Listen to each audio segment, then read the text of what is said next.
reka tuguhe ikaze mukunzi wacu hano ku rubuga rwa Today TV tugezaho amakuru agiye atandukanye abera hano mu gihugu cy'u Rwanda ndetse no hanze y'u Rwanda. Kuri iyi nshuro reka tukugezeho amakuru arimo kuvugwa cyane muri Kigali. Ni inkuru yatangaje abantu benshi. Umugabo rwose ukuze w'imyaka igera kuri 40 yaje kuba yakora agashya nyuma y'uko yasanganywe n'umwana mutoya cyane w'umukobwa yaragiye gusambanya. Ibintu byababaje abantu benshi ariko bikanatangaza abantu benshi. Nibyo rero tuje tugiye kukubwira, wowe nta kindi tugusaba ni ukureba hasi gato ya video urimo kureba, ariko uwo ni umuntu utarakora subscribe.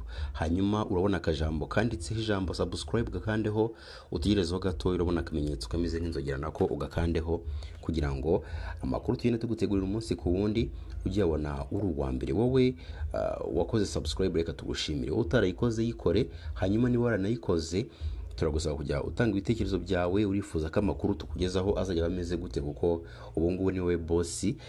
Ese utanga igitekerezo cyawe, urayikinge, usharinge, ku buryo iyi nkuru igera kuri benshi bashoboka, nabo bagende baba updated mu makuru agiye atandukanye tugenda tugezaho umunsi ku wundi. Ubusanzwe ibyo byose ntabwo amarogi cyangwa se amacumbi abantu bakunda kujya kwiheramo tubyizi cyangwa se kuruhukiramo mu gihe bavuye mu nce zigiye zitandukanye. Biragoye ko bapfa kwakira umuntu ngo bamubaze imyaka ye, dore ko baba bifuza bashaka amafaranga. Ariko kuri ubu ngubu bwo biratandukanye, kuko ni umugabo uri mu kigero cy'imyaka 40 yahuye n'uruva gusenya ubwo yarazanye umukobwa bari bagiye kwihakabyizi. Ariko uwo mukobwa bari bari kumwe agakekwaho kuba ari munsi y'imyaka 18 y'amavuko, ndetse akabura ibyangombwa byerekana imyaka ye. Ibi byabaye mu ijoro ryo ku itariki 17 Gicurasi ahitwa Cosmos i Nyamirambo. Amakuru atugera avuga ko uyu mugabo yasohokanye n'uwo mwana w'umukobwa uri mu kigero cy'imyaka 16 na 17, amujyana mu macumbi kugira ngo bihakabyizi. Icyakora bamaze kugera muri icyo cyumba nibwo uwabakiriye yaje kubabaza ibyangombwa. Uwo mugabo arabibona ariko uwo mukobwa we arabibura. Umukozi wo kuri ayo macumbi yahise agira amakenga, abasaba gusohoka ariko babanza kwanga. Nyuma yo kwanga nibwo yababwiye ko agiye guhamagara inzego z'umutekano. Bucyana Holid ni umwe mu bo ikinyamakuru Igihe dukesha inkuru cyahasanze habereye isanganya ubwo byari bikimara kuba. Yasobanuye rero neza uko byagenze. Yagize ati umwana yabuze ibyangombwa, abeshya uwari umaze kubaha ibyumba ko yabisize mu rugo. Gusa uwabakiriye yahise agira amakenga kuko byagaragaraga ko uwo mwana ari umwana cyane cyangwa se akiri muto. Uwo mugabo yabwiwe ko bagiye guhamagara polisi, ahita agira ubwoba. Ubwo rero ubwo yasohokaga bivuze ko bamubwiye ko bagiye guhamagara polisi, ahita asohoka yiruka ku buryo no kuri reception bamwibajijeho. Rero Uwiringiyimana Christian nawe yabonye ibyabaye, aho ni umutangabuhamya, aho atunguwe no kubona imyitwarire y'uyu mugabo ushobora gushaka kuryama n'umuntu atazi imyaka ye. Ibi rero bikaba bishobora kumukurira ibibazo birimo no kuba yanafungwa. Yongeye agira ati nashidutse ari gusohoka yiruka ahutaza abantu, nibwo twumvise bavuga ngo ari guhunga inzego z'umutekano kubera umwana yarazanye muri loji. Yongeyeho ko n'uwo mwana w'umukobwa muri ako kanya yahise asohoka yihuta avugira kuri telefone kugira ngo hatagira inzego z'umutekano zihamusanga. Umukozi ukora muri aya macumbi utarifuje ko amazina ye atangazwa yatangaje ko yagize amakenga cyane nyuma y'uko uwo mwana amubwiye ko yibagiwe ibyangombwa mu rugo. Yagize ati bakinjira nahise mbasaba ibyangombwa, basa nk'abanyirengagiza, nongeye kubisaba umukobwa arambwira ngo arabimpa mu kanya. Nibwo rero nagiye kubazanira icyo kunywa, ariko kuko nabonaga uwo mukobwa asa nk'umwana cyangwa se akiri muto, nkiza nahise mbabaza babaza ibyangombwa birumvikana. Nasanze rero bamaze kwinjira mu cyumba, mpita mbakomangira mbabwira ko niba badasohotse mu cyumba cyangwa ngo uwo mukobwa ampe ibyangombwa ndi buhamagare polisi.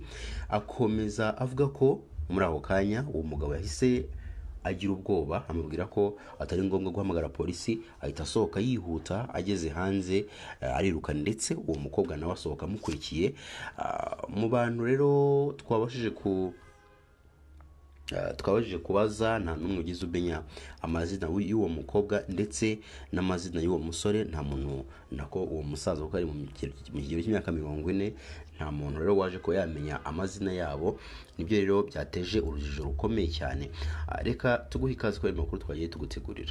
Tunyarukire mu karere ka Nyanza, aho rero hari umugabo wakoze ibintu bitangaje ariko bibanababaje. Ni umugabo muri mubona kuri screen zanyu. Ni umugabo rwose muto wirabura, ubona ko yahuye n'ubuzima bubi cyane, ariko mu by'ukuri uraza gusobanukirwa impamvu nyamukuru uyu mugabo ameze gutya. Ni umugabo urimo kubona ku ipingu, cyangwa se urimo kubona yambaye amapingu. Uyu mugabo rero yakoze amateka akomeye abantu benshi batapfa gushobora, ariko yakoze n'ibintu bibi cyane byatumye RIB imushakisha kugeza imubonye. Rero murabibona namwe ahantu ari ni munsi y'uburiri, ahantu hacukuye icyobo kinini cyane.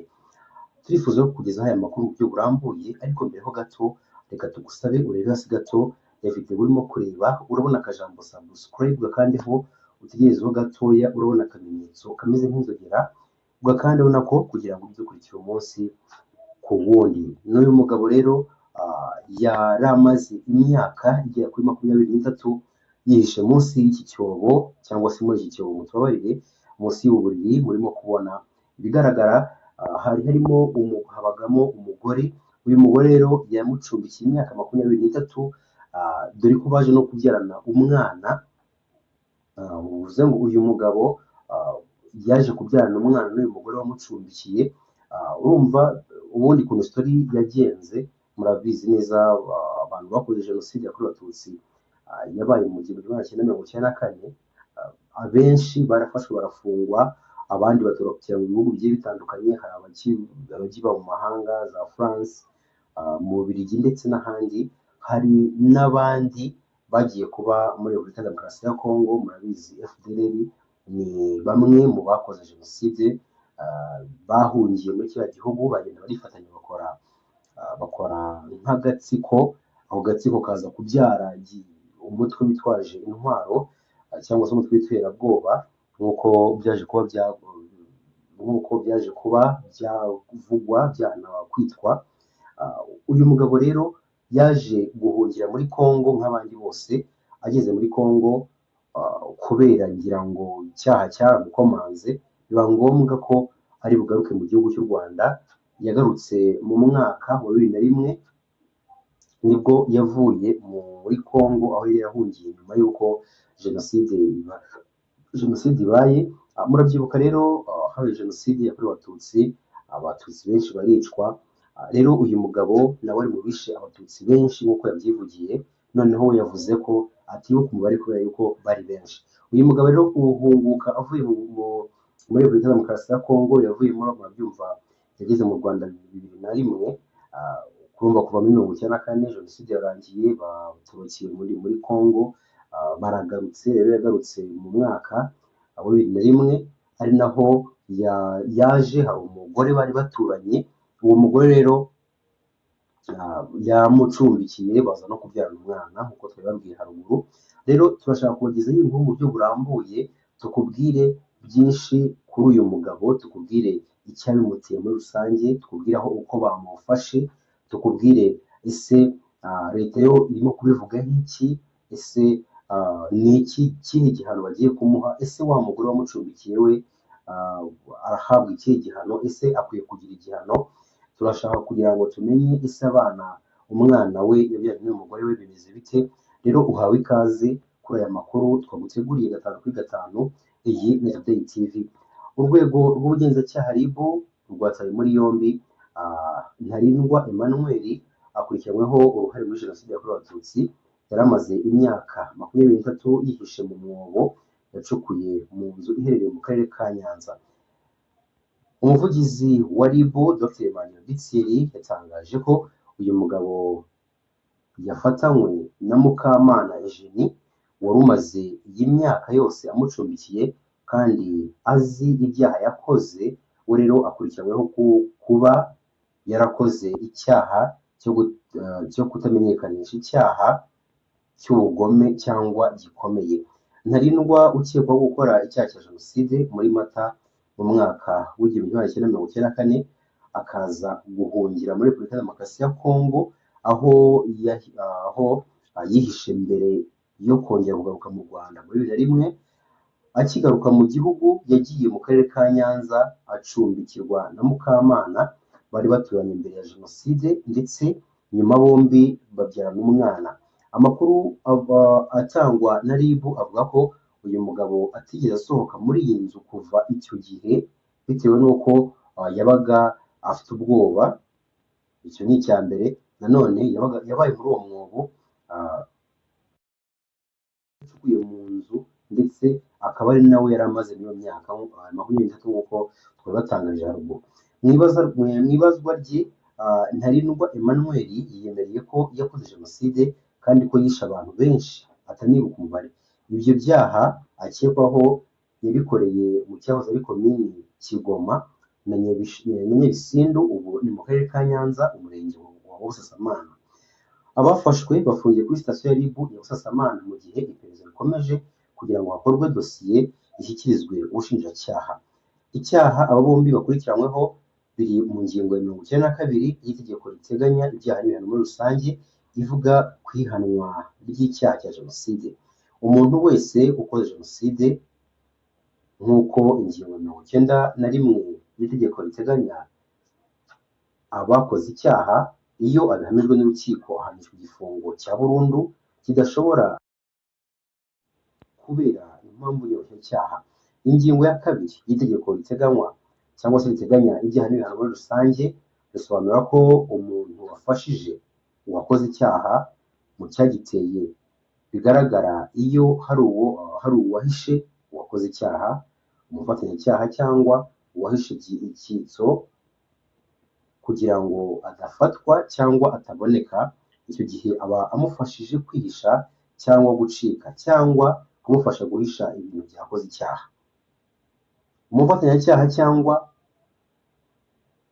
icyitso ahanwa hakurikijwe ibihano biteganywa n'iteganyiriza cyangwa se n'iteganyiriza